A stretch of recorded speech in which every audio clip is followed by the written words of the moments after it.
Kilala si Islao sa buong Capiz, lalo na sa maliit na barangay kung saan siya nakatira, na kung tawagin ay Batabat, bilang mahusay na antingero at manunugis ng aswang.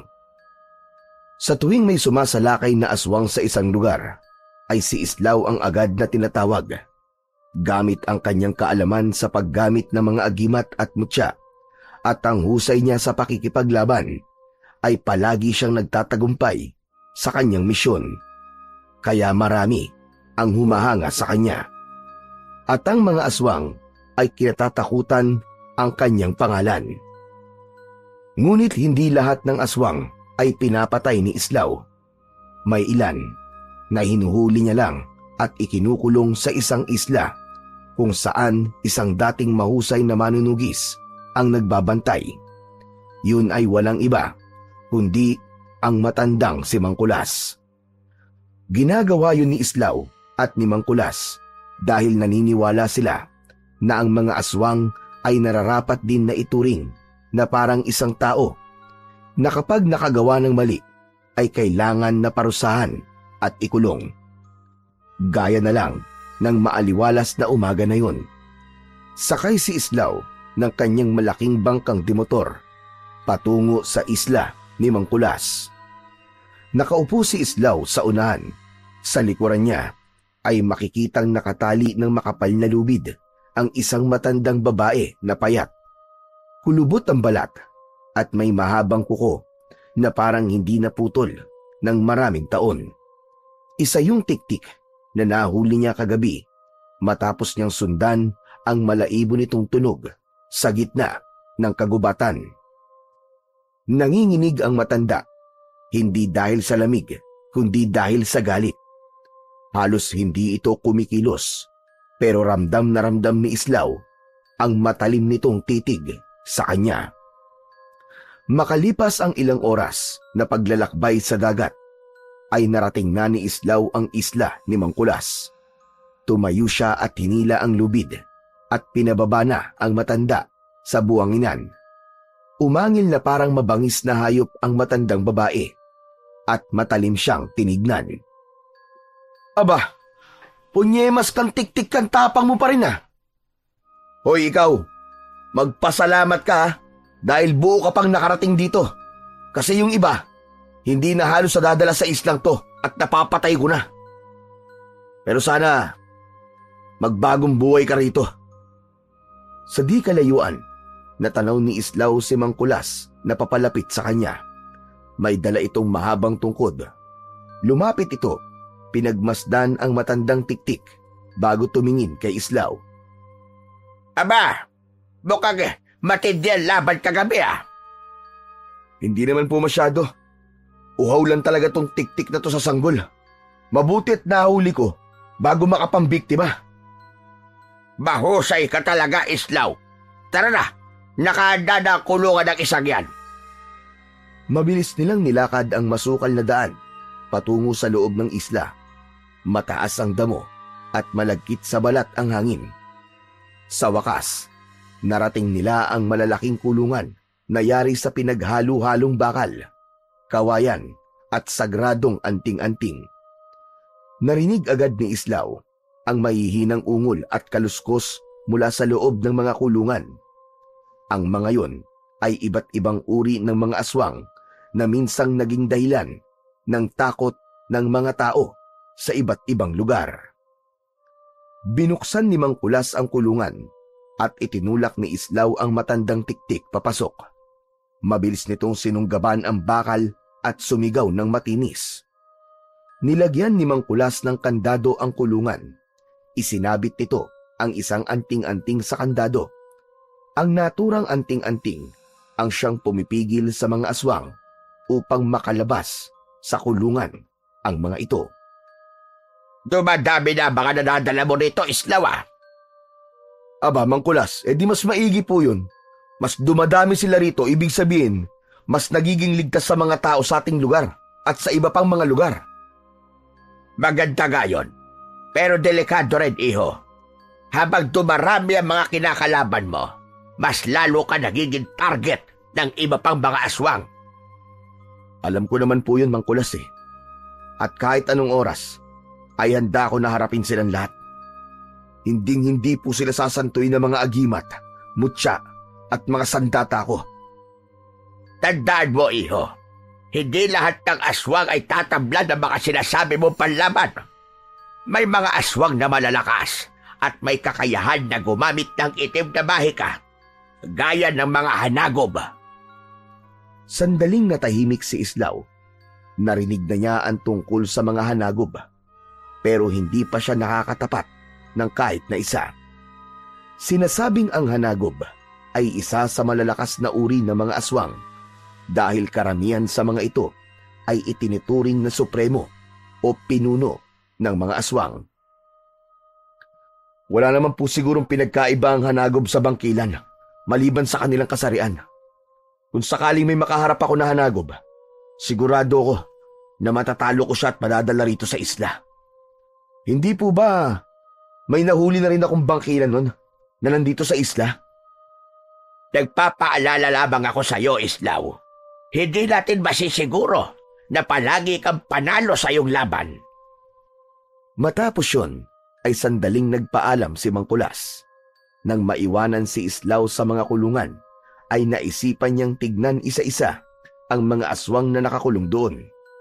Sa bawat selda na kanyang nadaanan, ay may mga matang nagbabaga sa galit at nakatingin sa kanya.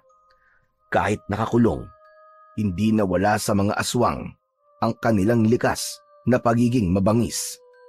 Sa unang selda, isang lalaking may maitim na balat ang nakaupo sa isang sulok habang matalim ang matang nakatingin kay Islaw. Ang lalaking yon ay si Lucio, na isang aswang na taga-kabilang baryo. Nahuli ito ni Islaw 3 buwan na ang nakalilipas matapos nitong makapatay ng isang lalaki. Nagpatuloy sa paglalakad si Islaw.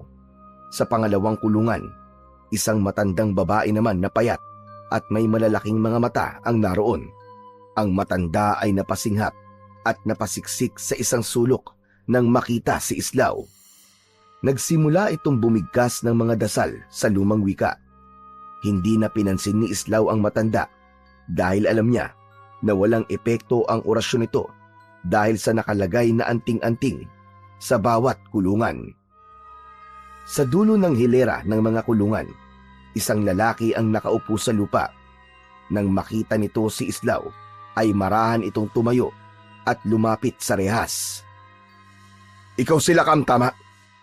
Ang gabunan na sumalanta sa ilang pamilya sa Maindang. At ikaw naman siguro, ang antingero na sumira sa buhay ko. Buhay mo? Ibig mo sabihin, buhay mo bilang aswang? Ha! Tiraulo ka rin, no? Kung hindi kita inuli, marami ka pang buhay na sisirain. Hindi sumagot sila, Kam. Napailing si Islaw at tumuloy sa huling selda. Doon ay isang napakagandang babae ang nakaupo sa isang sulok habang hinahaplos ang mahaba nitong buhok. Maputla ang balat nito. Nang makita ng babae si Islaw, ay agad itong tumayo at lumapit sa rehas. Islaw, pakawalan mo na ako rito. Nagbago na ako. Hindi na ako papatay ng mga tao, pangako. Napangisi si Islaw. Palaging ganon si Mayang. Mapaglaro, kahit nasa bingit ng kamatayan. Isa itong malakas na uri ng aswang na kung tawagin ay bangkilan. Kahit siya ay hindi makapaniwala na nagawa niyang matalo noon si Mayang sa laban at nadala niya ito sa isla. Hindi nagtagal ay lumapit muli si Mang Kulas kay Islaw. Pabalik ka na ba sa baryo, Islaw? Opo, marami pa rin po akong kailangan gawin dun eh. O sige. Mas mabuti na umalis ka na ngayon dahil madilim na ang kalangitan. Baka abutan ka ng malakas na ulan at alon sa dagat. Tumingin muna si Islaw sa mga kulungan. Tinapik niya sa balikat si Mang Kulas bago tumalikod. Naglakad siya pabalik sa kanyang bangka. Nang makasakay siya, ay binuhay niya ang makina at pinaandar yon. Habang unti-unting lumalayo sa isla, narinig pa niya ang mahihinang ungol at kaluskos ng mga aswang. mula sa kulungan. Nang makabalik na si Islaw sa baryo nila, ay agad siyang nagtungo sa taniman niya ng mga gulay at kalamansi na nasa likod lamang ng kanyang bahay. Habang hawak ang isang gulok, ay pinagmasdan niya ang kanyang mga tanim. Maliit lang ang kanyang lupain at sapat lang yun upang magkaroon siya ng kita para sa panggastos sa kanyang araw-araw. Sa umaga ay yun ang buhay ni Islaw. Maya-maya pa ay nagsimula na si Islaw na alisin ang mga damong nakapalibot sa kanyang mga tanim. Sa pagsapit naman ng gabi ay naghahanda na si Islaw sa pagroronda sa kanilang baryo. Bagamat ilang gabi nang walang pag-atake ng aswang sa lugar nila, ay gabi-gabi pa rin niya yung ginagawa. Gaya ng palagi niyang sinasabi kay Mang Kulas, ay ayaw niyang maging kampante. Sa loob ng maraming taon, ay ganun ang naging takbo ng buhay ni Islaw. Sa araw, tinututukan niya ang kanyang taniman, at sa gabi naman ay nanunugi siya ng mga aswang at nagroronda sa kanilang lugar. Ilang taon na rin ang nakararaan, pero naaalala pa rin ni Islaw ang gabi kung saan pinatay ng isang aswang ang kanyang asawa na si Celia. Pauwi na siya noon sa bahay nila ng gabing yun nang marinig niya ang malakas na sigaw ni Celia mula sa loob ng kanilang bahay. 7 buwan buntis noon si Celia sa kanilang unang anak. Nang dumating si Islaw sa kanilang bahay, ay huli na ang lahat. Nagkalat ang dugo sa sahig at sa gitna ng silid ay naroon ang wala ng buhay na katawan ng kanyang asawa. Wala na rin ang kanilang anak sa sinapupunan nito dahil kinuha na yon at kinain ng aswang. Hindi rin malilimutan ni Islaw ang nakita niyang aswang sa ibabaw ng kanilang bubong nang lumabas siya. Ang mapupulanong mga mata na nakatitig sa kanya bago yun tumawa at tuluyang naglaho sa kadiliman. Simula noon, isinumpa ni Islaw sa kanyang sarili na hindi niya nahahayaang mangyari yon sa iba pang tao. Ang pagkamatay ng kanyang asawa at anak ang tuluyang nagtulak sa kanya upang gamitin ang kanyang kaalaman upang labanan ang mga pesteng aswang. Makalipas ang ilang araw, ay muling bumiyahe si Islaw sakay ng kanyang bangka patungo sa isla ni Mang Kulas. May dala siyang mga kinatay na manok at karne ng baboy na siyang pinapakain nila sa mga aswang na nakakulong. Nang malapit na si Islaw sa pangpang, ay natanaw niya kagad si Mang Kulas na hinihintay ang pagdating niya. Agad niyang itinali ang bangka at kinuha ang dala niyang mga pagkain para sa mga aswang. Mang Kulas, ito na po ang pagkain ng mga aswang. Abay, tabang-taba. Paubos na rin ang pagkain nila. Gutom na mga damotres. Baka magwala na naman ang ilan sa kanila. Sabay silang naglakad papunta sa mga kulungan. Lahat ng mga aswang ay nakatingin sa kanya ng masama.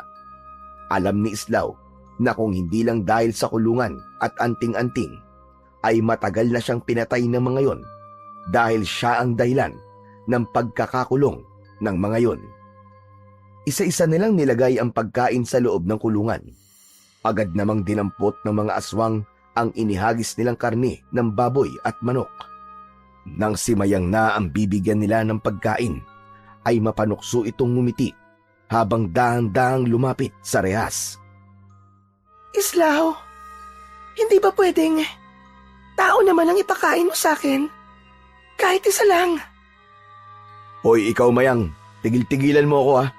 Alam mong hindi yun posible. Sinasanay namin kayo na karnilang hayop ang kainin. Kaya huwag ka nang umasa na bibigyan ka namin ng tao. Grabe ka. Ang seryoso mo naman. Nagbibiro lang naman ako eh. Islaw, wag mo na lang pansinin niyang si Mayang.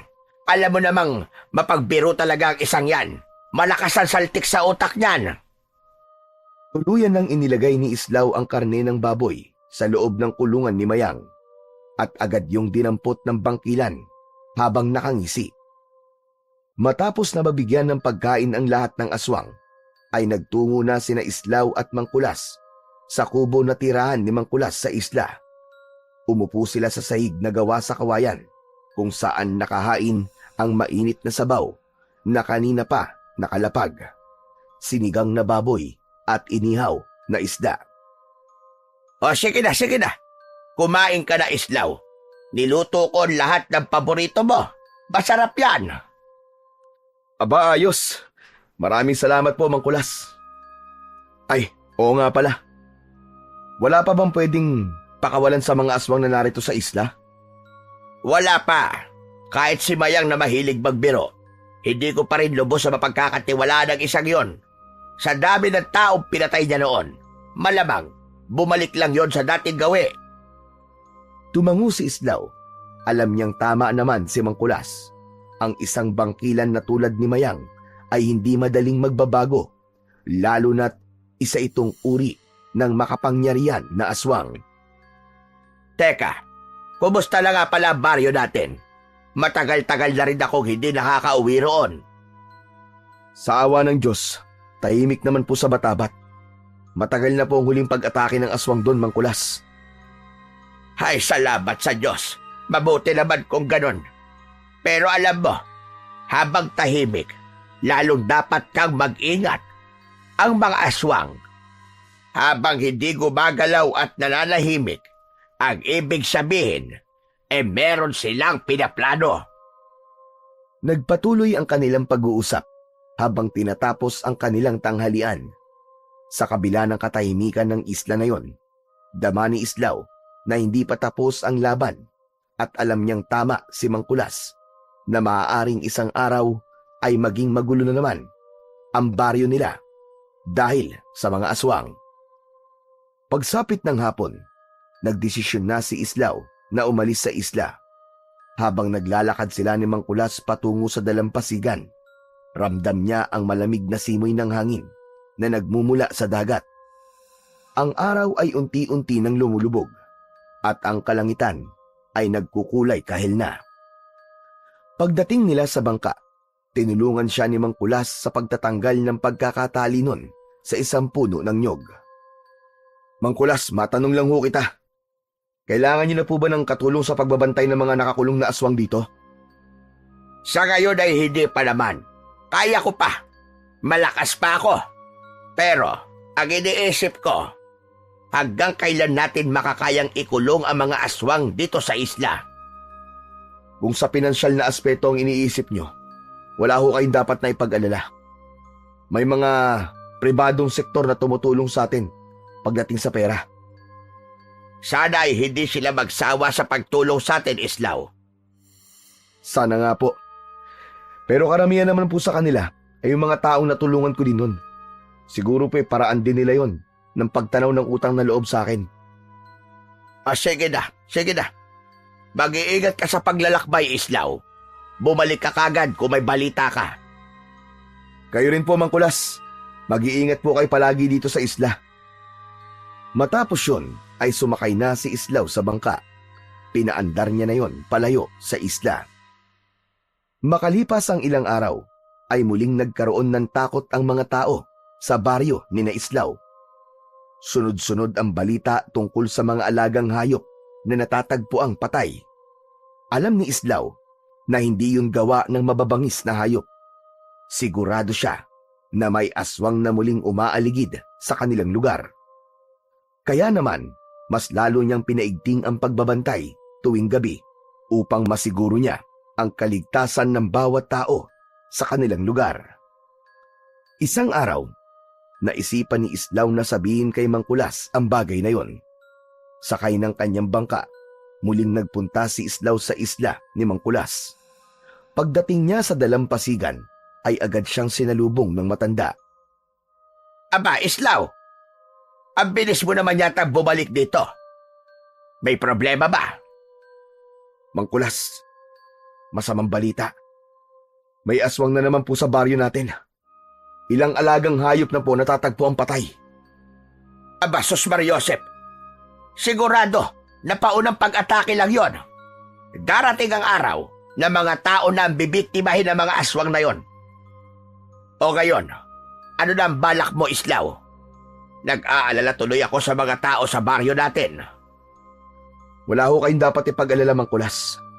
Sigurado akong gaya ng ibang aswang na nakaharap ko, matatalo ko rin ang isang yon. At kung siswertein, makukulong natin siya dito sa isla, kasama ng iba pang mga aswang. Islaw, mag-iingat ka. Alam mong habang dumarami ang mga aswang na nakakaharap mo, ay mas lalong lumalaki ang panganib sa iyong buhay. Sanay na po ako, Mang Kulas. Matagal na po akong hinahabol ng kamatayan. Pero hindi ko siya basta-basta hayaang abutan ako. Matapos na maipaalam ni Islaw kay Mang Kulas ang nangyayari sa kanilang baryo, ay nagpaalam na siya rito. Sumakay na siya sa bangka at bumiyahe paalis sa isla, dala ang pag-asa na mapagtatagumpayan niya ang panibagong banta sa kanilang baryo. Isang gabi, habang nagroronda si Islaw sa baryo, dala ang isang buntot ng pagi. Nakasabit sa kanyang leeg ang isang makapangyarihang agimat na pangontra sa mga aswang na maraming beses nang nagligtas sa kanyang buhay. Ang malamig na hangin ng gabi ay may dalang hindi maipaliwanag na kilabot na parang may kung anong masamang nilalang ang nagmamasid at naghihintay ng tamang pagkakataon sa dilim para umatake. Habang naglalakad si Islaw sa gitna ng kadiliman, ay may narinig siyang mahihinang kaluskos mula sa bubong ng isang bahay. Pag-angat niya ng tingin, ay nanlaki kagad ang kanyang mga mata sa kanyang nakita. Isang malaking nilalang ang nakaupo sa ibabaw ng isang bubong ng bahay sa kanyang kaliwa. Ang nilalang na yon ay may maitim na balat at umaalingasaw ang masangsang na amoy nito. Meron yung mahaba at matalim na mga pangil. Ang mga mata ay tila nagliliyab sa pulang liwanag. At ang katawan nito ay natatakpan ng parang sinaunang baluti na may nakaukit na mga simbolo. Ang mahahabang daliri nito ay may matutulis at baluktot na kuko. Agad na naramdaman ni Islaw na yun ang aswang na ilang gabi nang umaatake sa kanilang baryo, kaya matapang niya yung sinigawan. "Hoy! Diablong buwang ka! Bumaba ka rito! Ako ang harapin mo!" Dahan-dahang tumayo ang nilalang sa bubong. Sa isang iglap ay tumalon ito mula sa bubong at malakas na bumagsak sa lupa. Nagsimulang lumapit ang aswang kay Islaw at sa bawat hakbang nito ay ramdam ni Islaw ang bigat at lakas ng presensya nito. Huminto ang aswang, ilang di pa lamang ang layo kay Islaw. Sa wakas, nakaharap na rin kita, Islaw. Maraming beses ko nang narinig ang tungkol sa'yo. Maraming aswang ang takot sa pangalan mo. Biruin mo, kahit nag-iisa ka lang, ay marami ka na napabagsak na mga kauri ko. Kahanga-hanga ka. Tama ka, at sisiguraduhin ko, nasusunod ka na sa kanila, kaya dapat ka lang na matakot sa akin kagaya nila. Ako, matatakot sa'yo. Hindi ako katulad ng mga karaniwang aswang na nakaharap mo. Ako si Lumad, isang hanagob.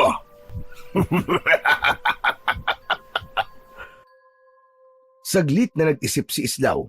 Alam niya na ang mga hanagob ay isang uri ng sinaunang aswang na mas malakas at mas makapangyarihan sa ibang uri ng aswang.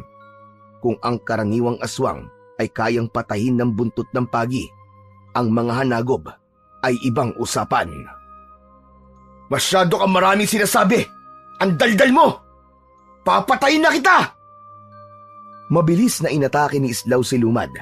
Buong lakas niyang hinataw si Lumad gamit ang buntot ng pagi. Pero laking gulat niya nang wala yun naging epekto kay Lumad. Parang tumama lang yun sa isang matigas na bato.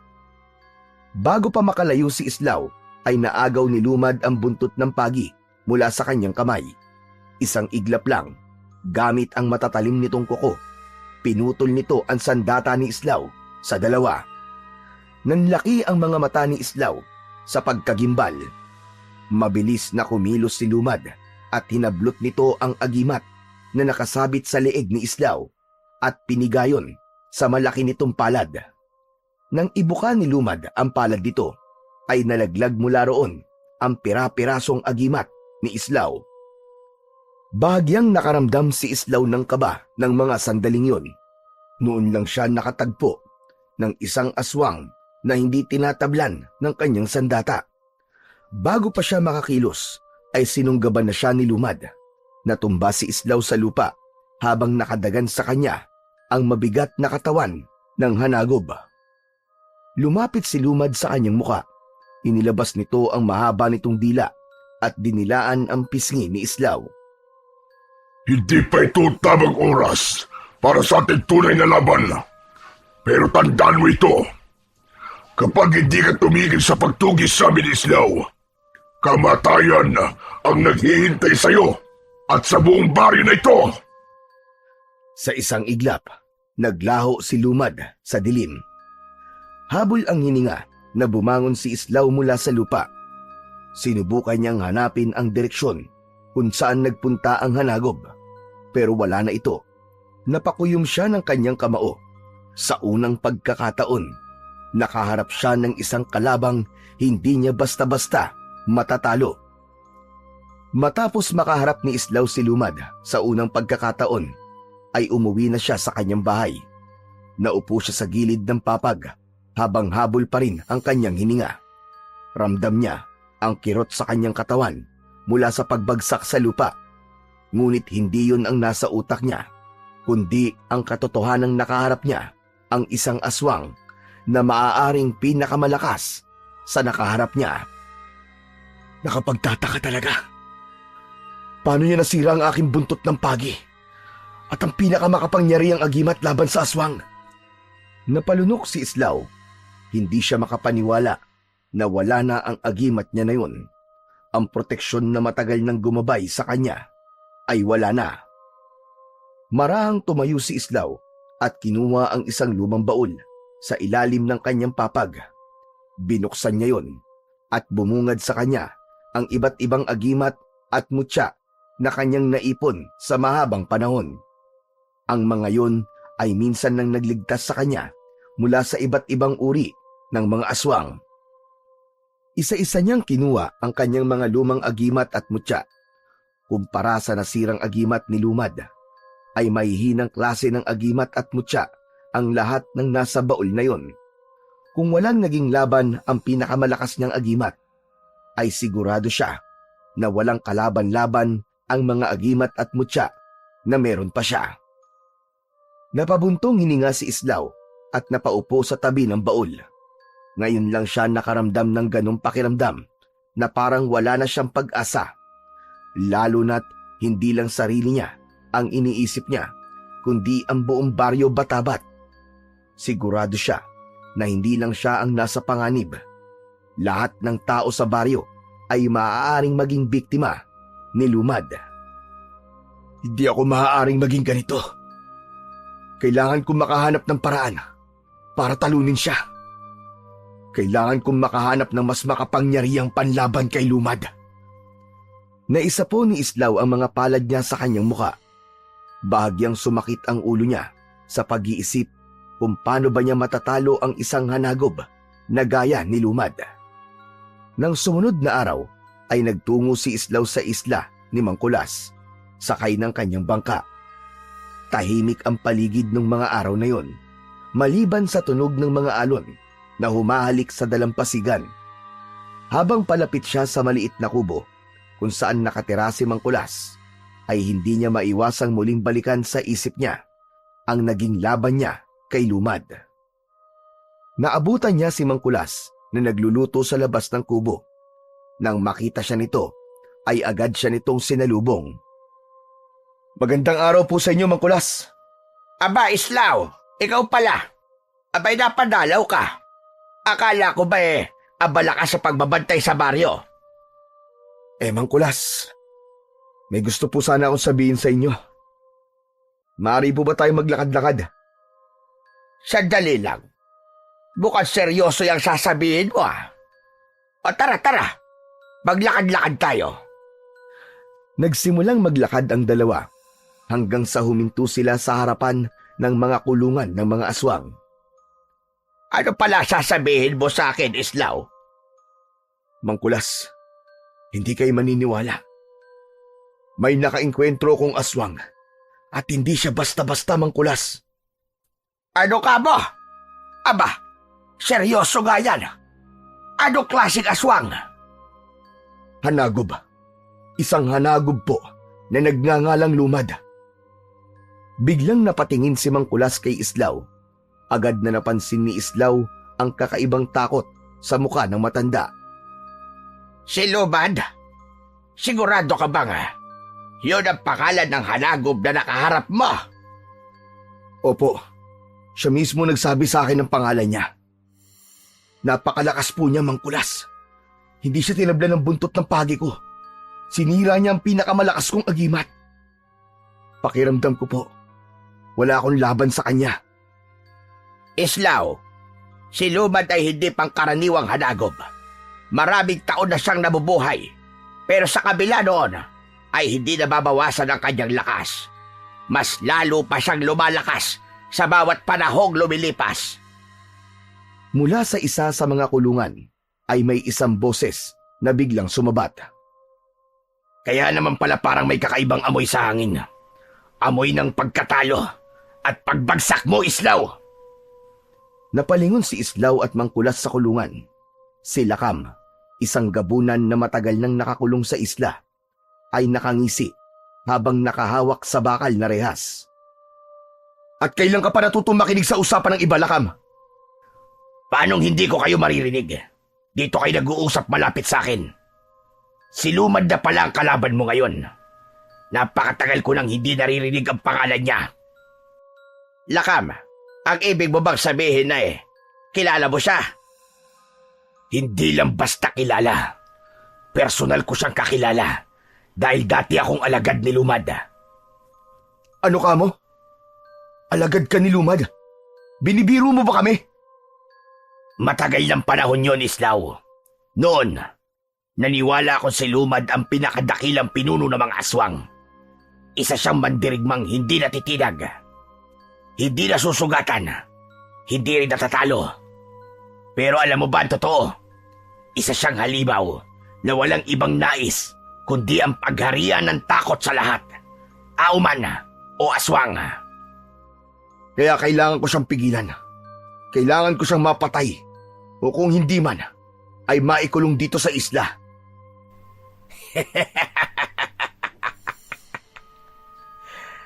Pabihira ka. Hindi mo siya mapipigilan, Islaw. Wala kang laban kay Lumad. Kahit anong agimat, mutya o sandatang gamitin mo laban sa kanya, hinding-hindi mo siya mapapatay. Nananaginip ka kung iisipin mong may laban ka sa kanya.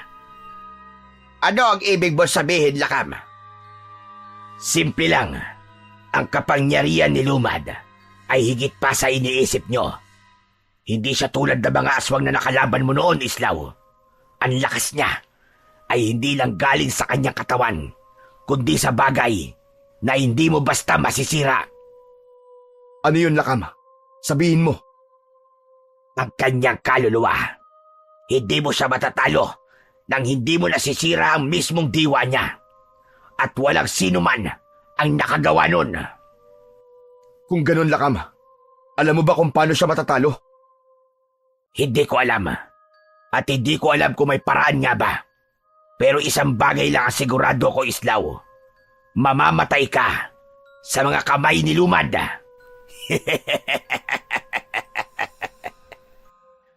Hindi natinag si Islaw sa mga sinabi ni Lakam sa kanya.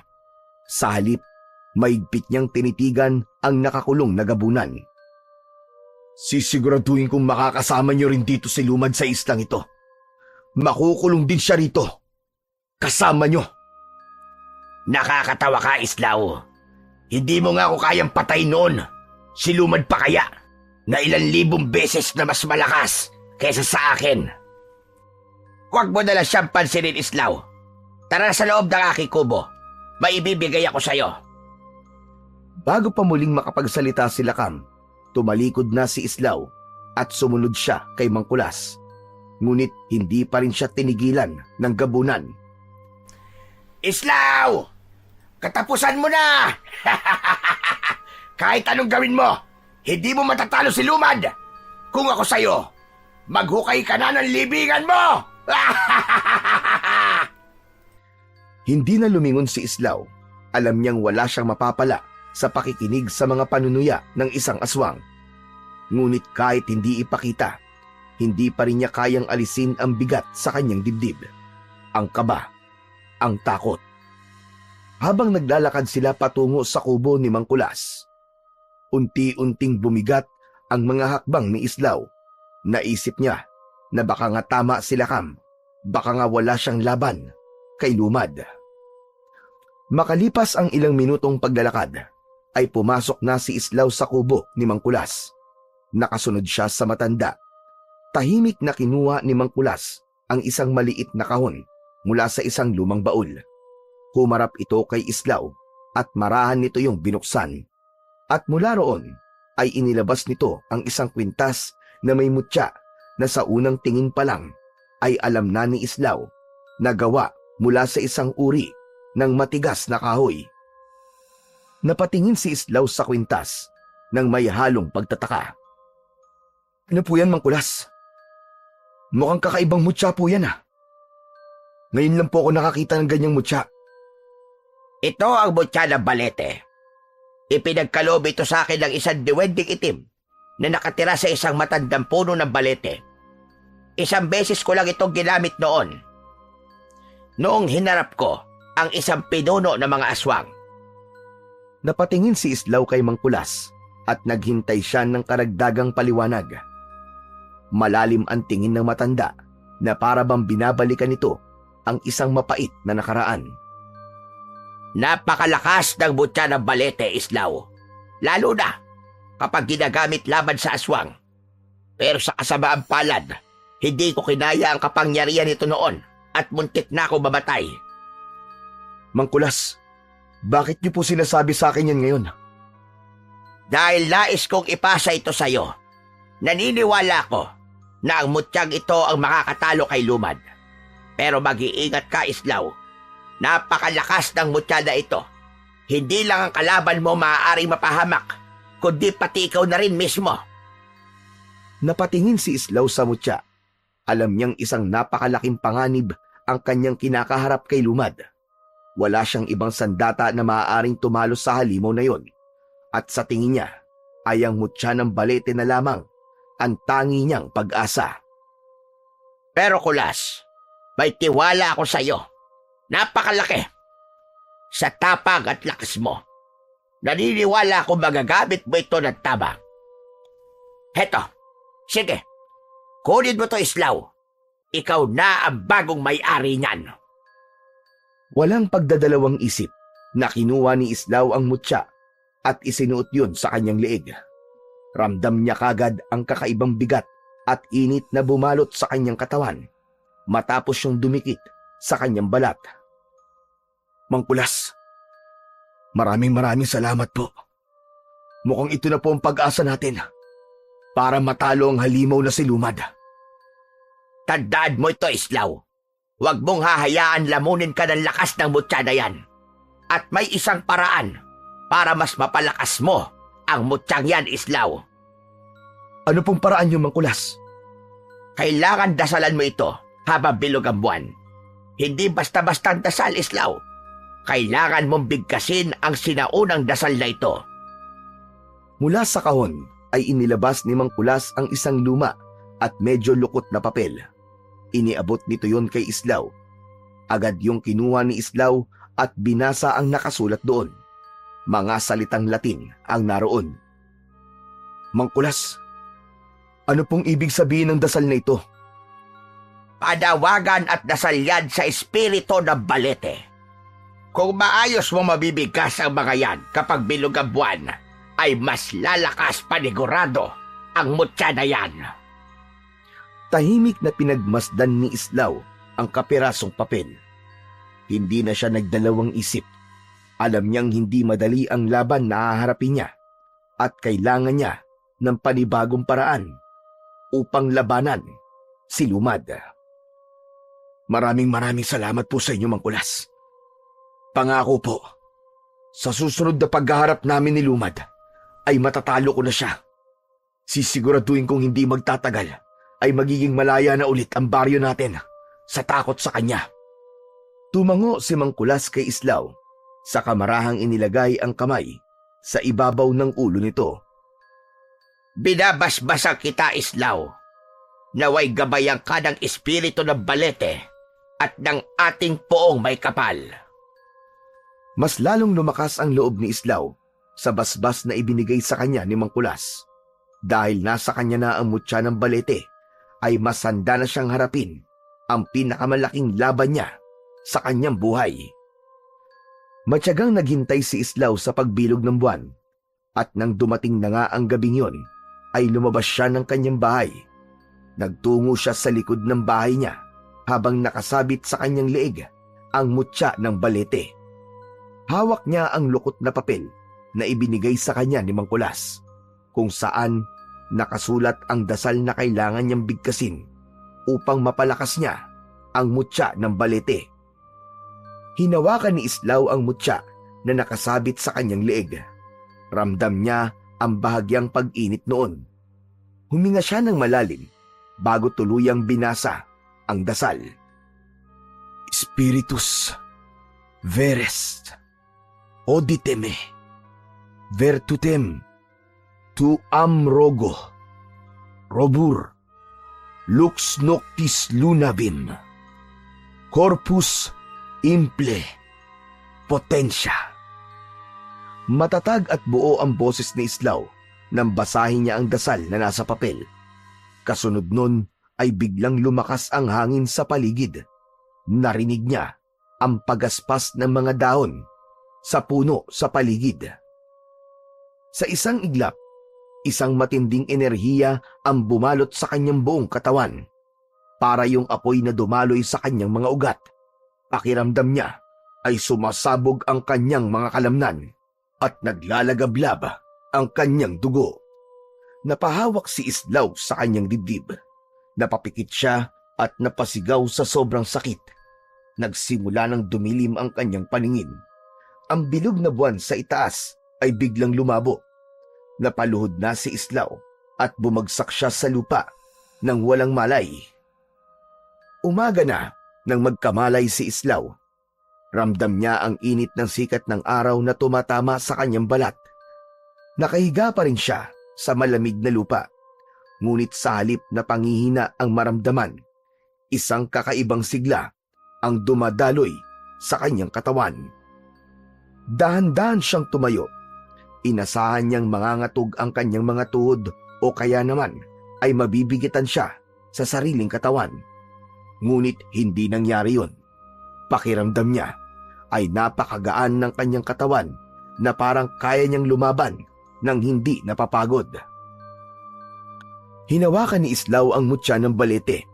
Nung una ay nagtaka siya dahil nawala ito sa kanyang leeg. Ngunit napagtanto niyang tinanggap siya ng mutya. Hindi siya itinaboy nito tulad ng nangyari kay Mang Kulas noon. Ibig sabihin, siya ang itinadhanang gumamit noon. Simula noon, mas lumakas na ang loob ni Islaw sa tuwing nagroronda siya tuwing gabi. Bit-bit ang kanyang itak ay tinatahak niya ang madidilim na eskinita, ang masukal na kakahuyan at ang mga bakanting lote sa kanilang baryo. Alam niyang hindi na siya basta-basta matatalo ni Lumad sa sandaling muli silang magkaharap. Ngunit sa kabila ng kanyang paghahanap, hindi na muling nagpakita pa si Lumad. Para bang nagtatago na ito sa kanya. Ngunit sa kabila noon, hindi pa rin nahinto ang mga natatagpo ang patay na hayop sa kanilang lugar. Mas dumadalas pa ngayon, mga baka, baboy, aso, lahat ng halos ay natatagpuan sa umaga na wala ng lamang loob. Hanggang sa dumating ang pinakakinatatakutan ni Islaw.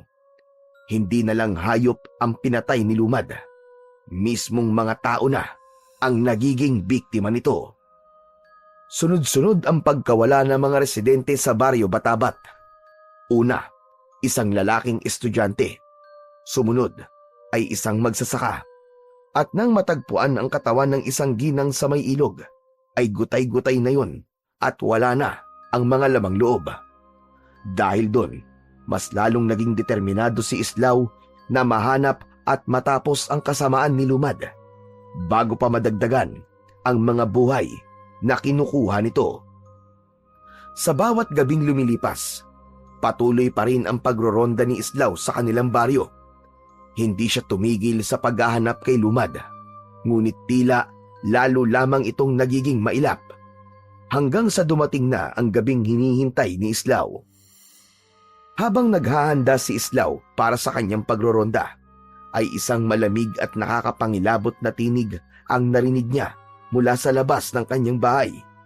Natigilan siya nang marinig ang boses ni Lumad na tinatawag ang kanyang pangalan. Natigilan si Islaw at bumilis ang tibok ng kanyang puso. Islaw! Lumabas ka! Hindi ba tinahanap mo ko? Rinig na rinig ni Islaw ang pagsigaw ni Lumad. Mabilis naman niyang kinuha ang itak at iniligay yun sa kaluban na nakasabit sa kanyang bewang. Mas naramdaman niya ang init ng mutya ng balete na nasa loob ng kanyang katawan. Binilungan ni Islaw ang kanyang mutya. Minamahal kong mutya, bigyan mo ako ng lakas. Pakiusap, huwag mo akong bibiguin.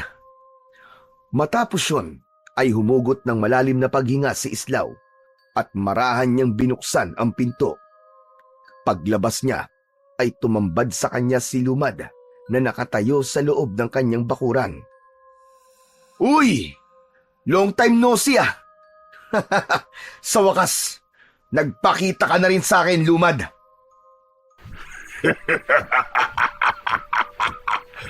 Namiss mo ba ako, Islaw? Alam kong matagal mo na akong hinahanap. Kaya ako na mismo ang nagpakita sa'yo. Mabilis na hinawakan ni Islaw ang kanyang itak sa kanyang bewang at lumapit ng bahagya kay Lumad. Alam kong minamaliit mo ko, Lumad, pero hindi ako papayag na ikaw ang maghari sa baryong ito. Tatapusin ko na ang kasamaan mo ngayong gabi. Nararamdaman ko ang kakaibang enerhiya sa loob mo, Islaw. Ang mutya ng balete. Hindi ako maaaring magkamali. Isa yung makapangyarihang mutya. Bakit? Natatakot ka ba na may panibago na naman akong mutya na magagamit ko para talunin ka? Huwag kang masyadong mayabang, Islaw. Mas maganda nga yan upang mas maging kapanapanabik ang magiging laban nating dalawa. Napakuyom ng kamao si Islaw at hindi na siya nagpatumpik-tumpik pa. Mabilis siyang sumugod kay Lumad habang sumisigaw. Isang malakas na sipa ang pinakawalan ni Islaw na tumama sa tiyan ni Lumad. Napaatras ito at nakita niya sa mukha nito na hindi nito inaasahan ang bilis ng kilos niya. Sinundan pa niya yon ng isang suntok sa panga na nagpayanig sa katawan ng kanyang kalaban. Hinugot ni Islaw ang kanyang itak at buong puwersang tinaga niya si Lumad, ngunit mabilis na umatras si Lumad. Tumalon si Islaw patungo kay Lumad at bumaon ang talim ng itak sa kaliwang balikat nito. Napaatras si Lumad habang mahigpit na hawak ang sugatang bahagi ng katawan nito. Napatingin ito kay Islaw at kita sa mukha nito ang bahagyang pagkagulat. Nagliyab sa galit ang mga mata ni Islaw. Alam niyang yun na ang tamang pagkakataon upang tapusin ang halimaw na pumatay sa maraming tao sa kanilang baryo. Muli siyang sumugod habang ramdam na ramdam niya ang naglalagablab na lakas ng mutya sa loob ng kanyang katawan. Ngunit sa isang iglap, biglang naglaho si Lumad. Ano? Nasaan siya? Lumad! Nasaan ka? Magpakita ka sa akin, duwag! Nagulat si Islaw nang may naramdaman siyang kamay na mahigpit na sumunggab sa kanyang braso. Napakurap siya at sa isang iglap ay nasa tabi na niya si Lumad. Mariin itong pinisil ang kamay niya na naging dahilan upang mabitiwan niya ang kanyang itak. Bago pa siya makapalag, ay bumaon na ang matatalim na kuko ni Lumad sa kanyang tagiliran. Napasigaw sa labis na sakit si Islaw. Naramdaman niya ang mainit na dugong bumalong mula sa kanyang sugat. Bago pa siya makarecover, ay sunod-sunod na pag-atake ang ibinigay ni Lumad sa kanya.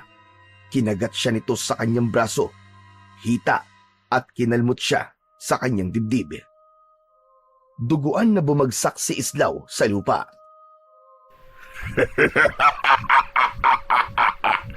Akala mo ba ay madali mo ako mapapatay? Hunghang ka! Pinilit ni Islaw na bumangon, ngunit bago pa siya makagalaw, isang malakas na sipa sa sikmura ang muling nagpabagsak sa kanya sa lupa. Basang-basa na siya ng sariling pawis at dugo. Halos hindi niya na maigalaw ang kanyang mga braso at binti. Ang ngutya ng balete sa kanyang loob ay tila hindi sapat upang palakasin pa siya dahil sa dami ng kanyang sugat. Nakita ni Islaw na naglakad palapit si Lumad. Mabagal ang bawat takbang nito na tila ninanamnam ang sandali ng pagkatalo ni Islaw. Huminto si Lumad sa tabi ni Islaw at tinignan siya nito na para bang isa siyang walang kwentang bagay.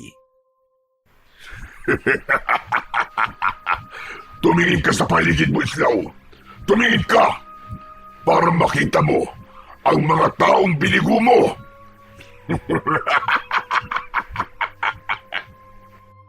Mahina at nanginginig ang katawan ni Islaw, ngunit napilitan siyang ibaling ang kanyang paningin sa paligid. Doon niya nakita ang mga tao sa baryo na nakasilip sa kanilang mga pinto at bintana at tahimik na nakatingin sa kanya. Kita niya sa mukha ng mga yon ang takot, pangamba at panghihinayang. Ang mga taong minsang naniwala sa kakayahan niya ay tila tinakasan na ng pag-asa ng sandaling yon. Dahil doon ay nadurog ng husto ang puso ni Islaw. Akala mo ba'y matatalo mo ko, Islaw?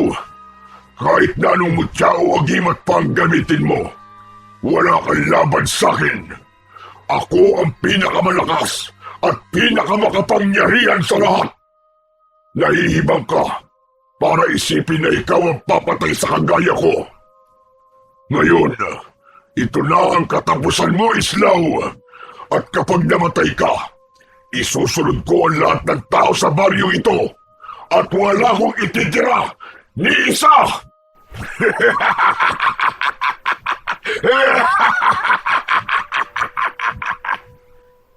Napapikit si Islaw. Alam niyang hindi niya na kayang lumaban pa. Wala na siyang lakas na natitira. Nakikiusap ako sa'yo. Ako na lang ang patayin mo, Lumad. Huwag mo nang idamay pa ang mga tao rito. Muling lumakas ang halakhak ni Lumad. Yumuko ito at marahang inilapit nito ang matutulis nitong mga kuko sa leeg niya. Ngunit bago pa siya mapatay ni Lumad, ay nagulantang si Islaw sa biglang pagdating ni Mang Pulas. Lumad! Ako ang harapin mo! Napaangat ng tingin si Lumad kay Mang Pulas. Isang kulay itim na pulbos ang isinaboy nito sa mukha ni Lumad. Sa isang iglap, napaatras si Lumad at napasigaw ng malakas dahil sa sobrang sakit. Pilit na inalis ni Lumad ang pulbos sa mukha nito. Hayop ka! Magbabalik ako, Islaw. At sa susunod na pagkikita natin, sisiguraduhin kong mapapatay na kita! Mabilis na tumakbo si Lumad papalayo hanggang sa naglaho na ito sa kadiliman. Naiwan naman si Islaw na nakahandusay sa lupa habang habol ang sariling hininga. Nanginginig ang kanyang katawan, ngunit naramdaman niya ang init ng kamay ni Mang Pulas sa kanyang balikat. Huwag kang susuko, iho. Hindi pa tapos ang laban mo. Hindi ka pa pwedeng mawala. Mang Kulas, salamat at dumating ka. Akala ko katapusan ko na. Pero ano ba yung pulbos na ginamit mo? Bakit umatras si Lumad? Abo yun ang buto ng isang gabunan. Malakas na pangontra sa mga katulad ni Lumad. Pero, yun na ang huling meron ako. At panandalian lamang ang epekto nun sa kanya. Dapat pala, hindi mo na ginamit yun. Baka mas kailangan mo pa yun sa ibang laban, Mangkulas. Huwag mo nang isipin yun, Islaw. Ang importante ngayon ay buhay ka pa. Halika, kailangan magamot natin ang mga sugat mo. Inalalayan ni Mangkulas si Islaw upang makatayo. Napangiwi siya sa sakit ng kanyang mga sugat. Nang tuluyan siyang nakatayo, ay muli niyang napansin ang mga tao sa paligid na nakasilip pa rin sa kanika nilang mga bintana at pinto. Ngunit hindi tulad kanina natakot ang nasa muka ng mga yon. Dahil ng sandaling yon, ay nakita ni Islaw ang pagkadismaya sa muka ng lahat ng taong nakatingin sa kanya. Ibinaba ni Islaw ang kanyang tingin. Hindi niya magawang tignan ang mga mata ng mga taong minsan niyang pinangakuan na kaya niyang protektahan. Alam niyang nabigo siya na tuparin ang pangako na yon sa gabing yon. Tahimik siyang sumunod kay Mangkulas, papasok sa bahay niya. Nang makarating sila sa loob, ay agad na nilinis ni Mangkulas ang lahat ng sugat ni Islaw. Mabuti na lang at pinakinggan ko ang kutob ko. Kaya umalis ako ng isla at pinuntahan ka rito. Mangkulas, paano po mga nakakulong na aswang sa isla? Walang bantay ang mga yon. Huwag kang mag-alala. Sigurado kung hindi makakawala ang mga yon. Malalakas ang mga anting-anting sa kulungan nila. Napabuntong hininga si Islaw. Wala na siyang lakas upang magtanong pa. Kaya hinayaan na lamang niya si Mangkulas na gamutin ang kanyang mga sugat.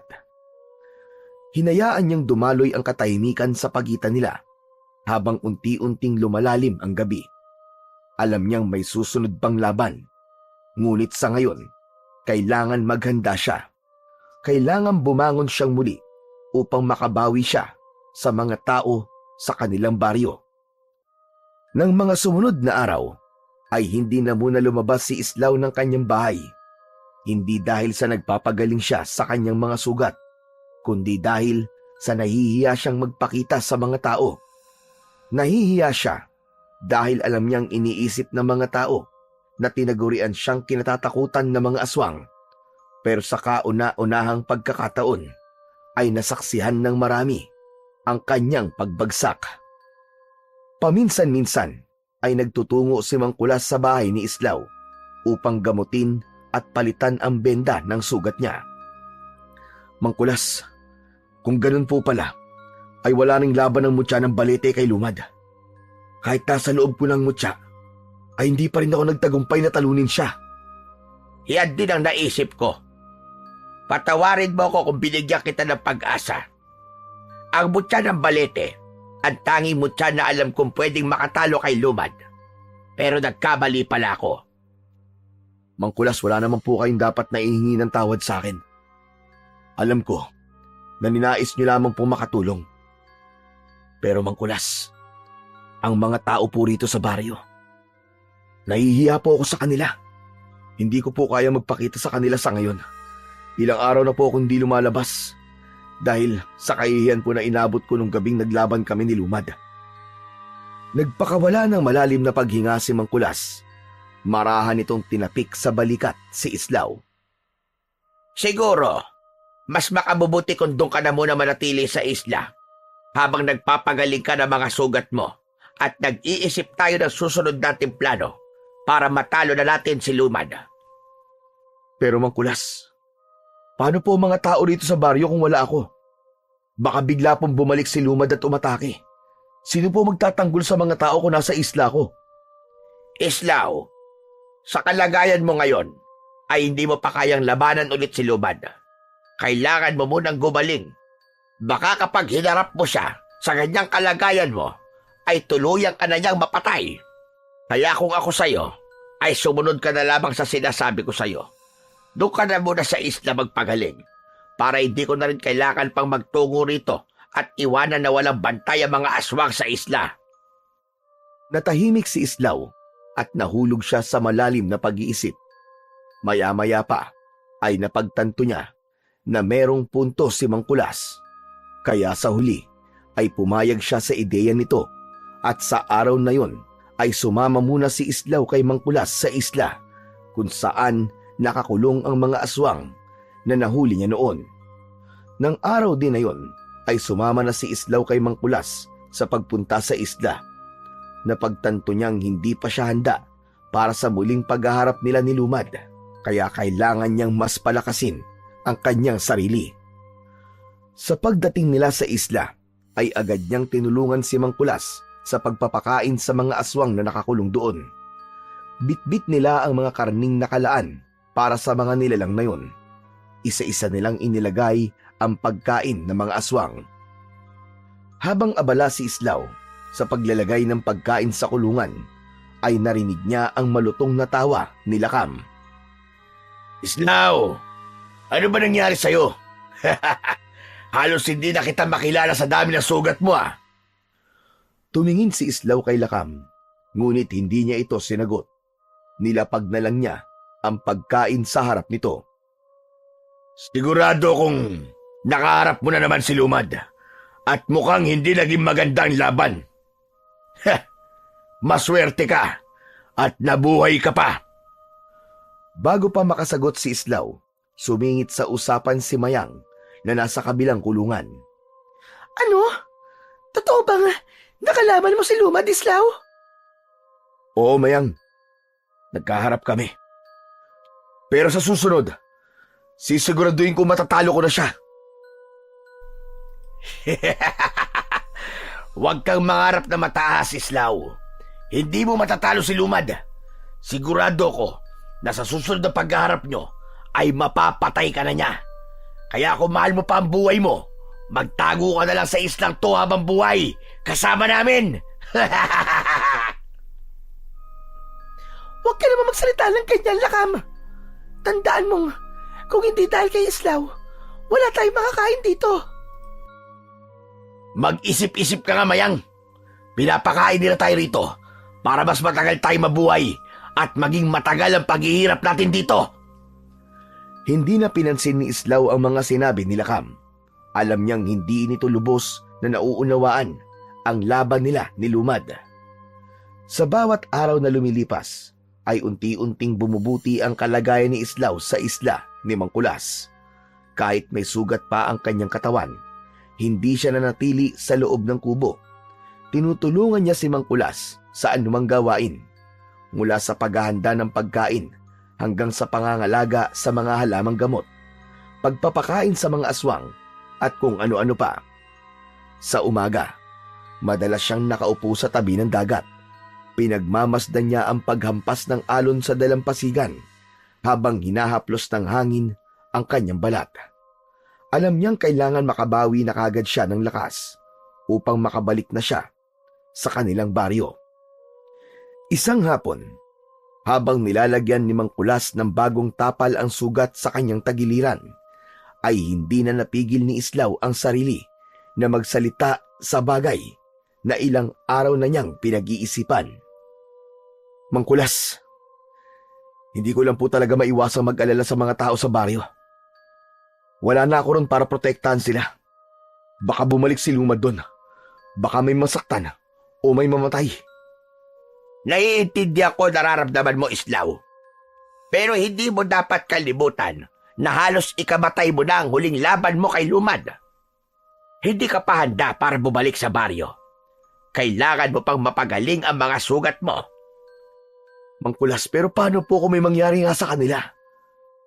Paano kung wala na akong babalikan doon? Kung babalik ka ngayon, mas lalo mo lang na ilalagay sa panganib ang sarili mo. Hindi mo matutulungan ng mga tao ngayon sa kalagayan mong yan. Kung ikaw mismo ay mahina pa. Napayuko si Islaw. Alam niyang may punto si Mangkulas, pero hindi niya matanggal ang bigat sa kanyang dibdib. Ang pinakamainam mong gawin ngayon ay palakasin ang iyong sarili. Huwag kang mag-alala dahil nandito ako para tulungan ka pagdating sa bagay na yan. Malungkot na tumingin si Islaw kay Mangkulas. Napabuntong hininga na lang siya at napilitang tumango bilang pagsang-ayon sa sinabi nito. Mabilis na lumipas ang mga araw at kahit paano ay unti-unti nang nararamdaman ni Islaw ang pagbabalik ng kanyang lakas. Alam niya na mas naging mabilis ang pag-recover niya dahil sa tulong ng mutya ng balete na nasa loob ng kanyang katawan. Isang gabi, habang naghahapunan, ay pinag-uusapan ni na Islaw at Mangkulas ang maaaring paraan upang matalo si Lumad. Kahit medyo maayos na ang lagay ni Islaw, ay alam niyang hindi lang pisikal na lakas ang kailangan niya, kundi kailangan nila ng epektibong estratehiya. Alam mo na ang kakayahan ni Lumad, Islaw. Hindi siya pangkaraniwang aswang. Kahit ang pinakamalakas na mutya at pinakamakapangyarihang agimat natin ay walang laban sa kanya. Kaya nga ho, Mangkulas, kahit pag ginamit mo na ang abo ng buto ng isang gabunan, ay hindi siya nagkaroon ng matinding pinsala. Napabuntong hininga si Islaw. Ilang saglit silang nanatiling tahimik at parehong nag-isip ng maaari nilang gawin. Maya-maya pa ay nagpatuloy sila sa pagbibigay ng suwestyon mula sa mga ritual, bagong mutya o pagsubok na humanap ng mas malakas na anting-anting. Ngunit sa bawat ideyang naisip nila ay mas naging malinaw na walang makakapantay sa lakas ni Lumad. Kung may makakatulong lang sana sa atin na kasing lakas niya, baka magkaroon tayo na kahit na konting tsansang matalo siya. Natigilan si Islaw. Biglang may pumasok na ideya sa kanyang isip sa sinabing yun ni Mangkulas. Mangkulas, sandali. Alam ko na kung paano natin matatalo si Lumad. Kaya anong ibig mo sabihin, Islaw? Gaya ng sinabi mo, bakit hindi tayo humingi ng tulong sa mga pwedeng tumapat kay Lumad? Kumuha tayo ng mga aswang mula sa kulungan. Mga aswang na malalakas na pwedeng pumantay sa lakas ni Lumad. Ano ka ba? Aba, imposible ang naisip mo, Islaw. Hindi lalaban ang mga aswang na yon sa kauri nila, lalo na sa kagaya ni Lumad. Lalaban sila kung bibigyan natin sila ng kapalit na hindi nila matatanggihan. At ano naman ang magiging kapalit na yon? Huminga ng malalim si Islaw bago sumagot. Ang kalayaan nila. Kung yan ang kapalit na ibibigay mo sa kanila, sigurado ako na papayag nga sila. Pero sandali lang, Islaw. Meron ka na bang napiling mga aswang na nakakulong dito sa isla? Meron na po. Alam ko na kung sino may sapat na lakas para makatulong sa atin. Nagkatinginan sina Islaw at Mangkulas. Sa pagkakataon na yon, naramdaman ni Islaw na meron ng ideya si Mangkulas kung sino ang mga aswang na tinutukoy niya. Alam nila na sa susunod nilang hakbang ay maaaring magdala ng mas malaking panganib yun para sa kanila. Pero yun na lang ang natitira nilang pag-asa. Laban kay Lumad. Kinabukasan ay naglakad sina Islaw at Mangkulas patungo sa kulungan ng mga aswang. Huminto sila sa harapan ng magkatabing kulungan ni Mayang at Lakam. Dahan-dahang lumapit si Islaw sa harapan ng mga yon, habang si Mangkulas naman ay nanatiling nakatayo sa kanyang tabi. Mayang, Lakam, makinig kayong mabuti. May iaalok kami sa inyo ni Mangkulas. Isang bagay na sigurado ko magugustuhan nyo at hindi nyo matatanggihan. Kung gagawin nyong ipapagawa namin, ang kapalit ay ang inyong panghabang buhay na kalayaan. Nagliwanag ang mukha ni Mayang sa narinig. Ano ka mo? Kalayaan? Mukhang maganda yan ah. Ano bang ipapagawa niyo sa amin, Islaw? Huwag ka magpalin lang, Mayang. Sigurado kung hindi natin sila mapagkakatiwalaan. Malamang, isa lang itong paraan nila. Nalinlangin tayo. Hayaan mo muna magsalita si Islaw, Lakam. Pakinggan mo muna siya bago ka magsalita ng kung ano-ano. Huminga ng malalim si Islaw bago nagpatuloy sa pagsasalita. Ang totoo niyan, kailangan namin kayo. Gusto naming tulungan niyo kami ni Mangkulas sa laban namin kay Lumad. Naniniwala ako na kung pagsasamahin natin ang ating lakas at kakayahan, magagawa nating talunin si Lumad. Mukhang tinanggap mo na, Islaw, na hindi mo kaya si Lumad. Kaya kahit sa kauri niya, ay napipilitan ka ng humingi ng tulong. Oo, tama ka. Inaamin kong hindi ko nga kayang talunin si Lumad na mag-isa. At hindi ako nahihiya sa pag-amin ng aking kahinaan.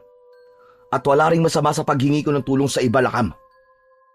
Napatingin si Mayang kay Islaw at tila nabighani sa tapang niyang aminin ang katotohanan na meron din siyang kahinaan. Napangiti ito at tumango. Payag ako.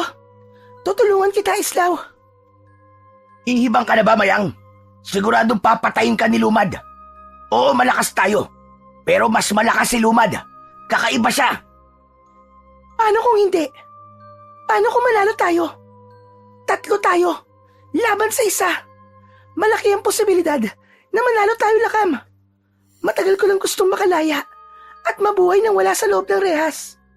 Alam kong ganun din ang gusto mo, Lakam. Lumalim ang katahimikan sa pagitan nilang apat. Kitang-kita ni Islaw ang pag-aalinlangan sa mukha ni Lakam. Matagal na hindi nagsalita si Lakam na parang pinag-iisipan pa nito ng gusto ang magiging desisyon niya. Makalipas ang mahabang sandali, ay marahan ding tumango si Lakam. O sige. Pumapayag na ako. Labis na natuwa si Islaw sa sagot ni Lakam. Maraming salamat sa inyo, Mayang. Lakam, kapag nagtagumpay tayo sa laban kay Lumad, makakaasa kayong hindi ko sisirain ang aking salita. Makakalaya na kayo. Sa umagang yon ay isang kasunduan ang nabuo sa pagitan ni Islaw at ni Mayang at Lakam. Isa yung mapanganib na plano, ngunit wala nang ibang pagpipilian pa si Islaw kung hindi ang humingi ng tulong sa mga nilalang na dati niyang nakalaban. Nang masiguro ni Islaw at Mangkulas na payag na sina Mayang at Lakam sa plano nila, ay inilabas ni Mangkulas ang 2 kwintas na agimat. Ang palawit nun ay yari sa batong itim na ang nasa gitna ay may bahid na pula. Pinagmasdan yun ni Mayang at Lakam na may halong pagtataka at pagdududa. Bago namin kayo palayain, susutan muna namin kayo ng mga agimat na to. Agimat? Para sa naman yan? Lumapit si Islaw kay Mayang at isinuot niya rito ang unang kwintas. Sunod naman niyang isinabit sa leeg ni Lakam ang isa pa. Hindi niyo pwedeng alisin ang agimat na yan.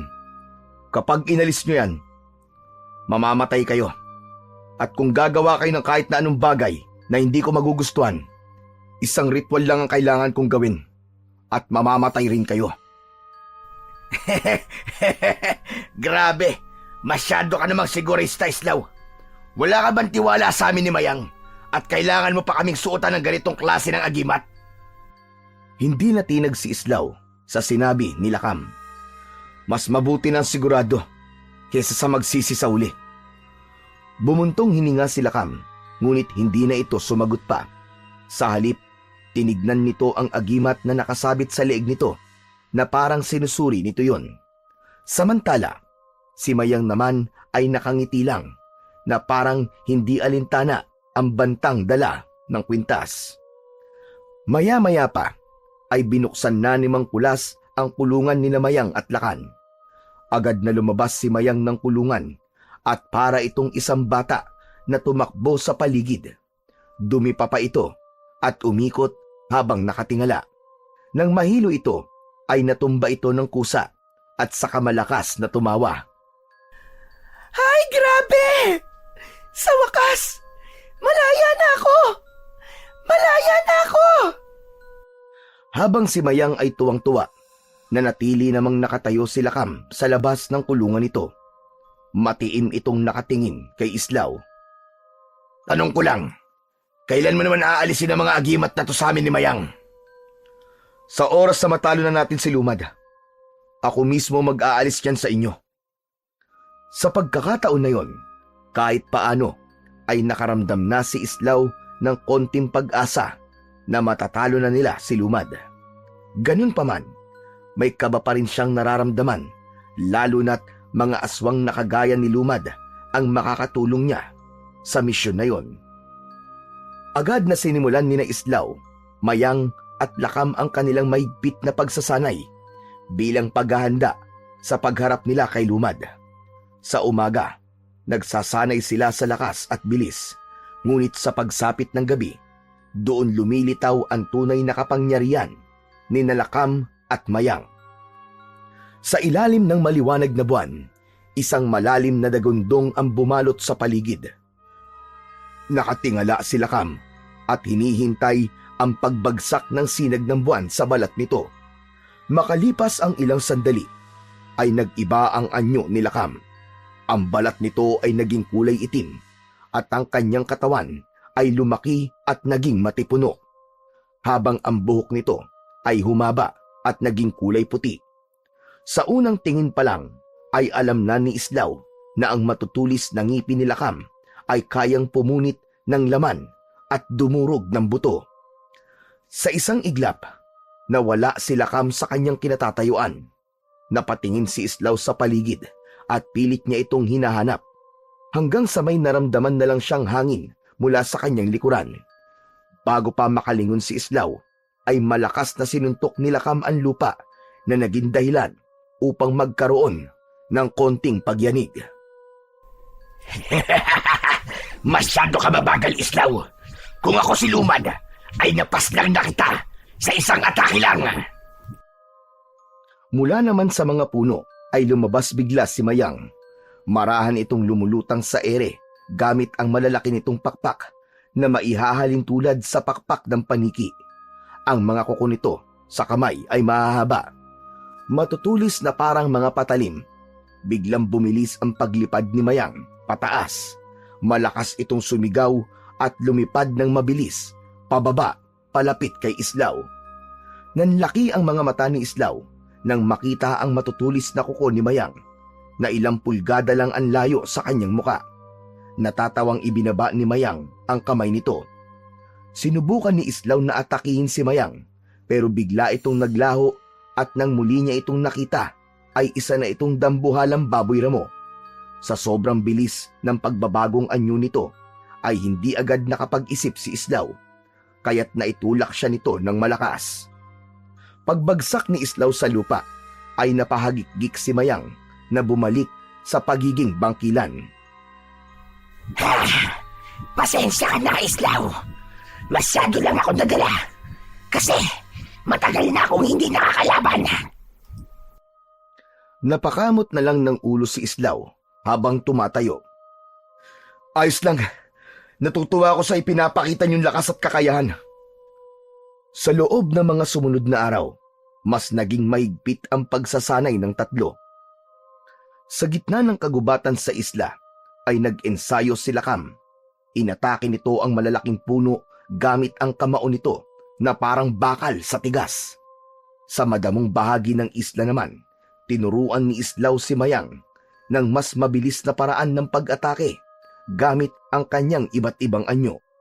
Sa mga bangin, sinubukan ni Mayang ang kanyang kakayahang lumipad at biglang pagsalakay mula sa taas, habang si Islaw ay iniiwasan yon gamit ang kanyang liksi. Sa mga gabi na nasa rurok ang kanilang kapangyarihan, ay nagsasanay sila ng tunay na laban. Si Lakam at Mayang ay sabay na umaatake kay Islaw at sinusubukan kung paano siya makakaiwas sa dalawang mabibilis at malalakas na aswang. Isang gabi, matapos ang isang matinding pagsasanay, napabagsak si Islaw sa lupa. Humihingal siya, ngunit halatang nasasanay na siya sa bilis at lakas din na Lakam at Mayang. Tumingin si Islaw sa buwan. Alam niyang ang oras nila ay nauubos na. Malapit na ang laban nila kay Lumad. Ngunit sa sandaling yun, ang pinakamahalaga ay patuloy silang lumalakas.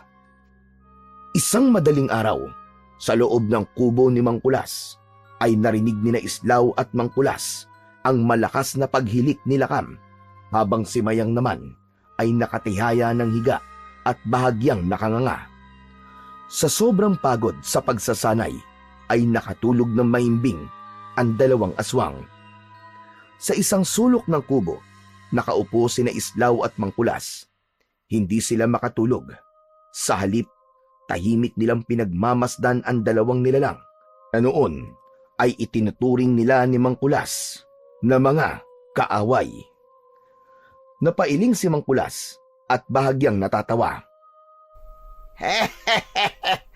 Kung may magsasabi sa akin noon na isang bangkilan at isang gabunan ang magtutulungan, tatawanan ko lang siya.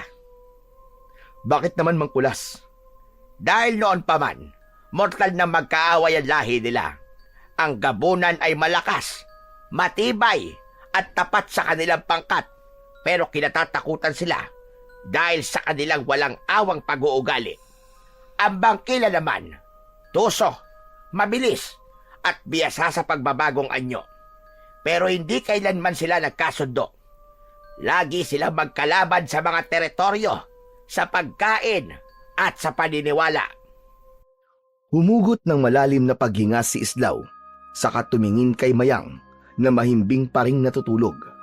Kahit sa pagtulog, may kaunting ngiti sa labi nito na para bang nananaginip ng kung anong nakatatawa. Pagkatapos, lumipat naman ang tingin niya kay Lakam. Seryoso pa rin ang muka na parang kahit sa panaginip ay hindi nito iniiwan ang pagiging mandirigma. Sa totoo niyan, Mangkulas, hindi ko rin po talaga akalain na darating ang araw na mga aswang ang magiging kasama ko sa laban na ito. Mangkulas, kinakabahan pa rin ako hanggang ngayon.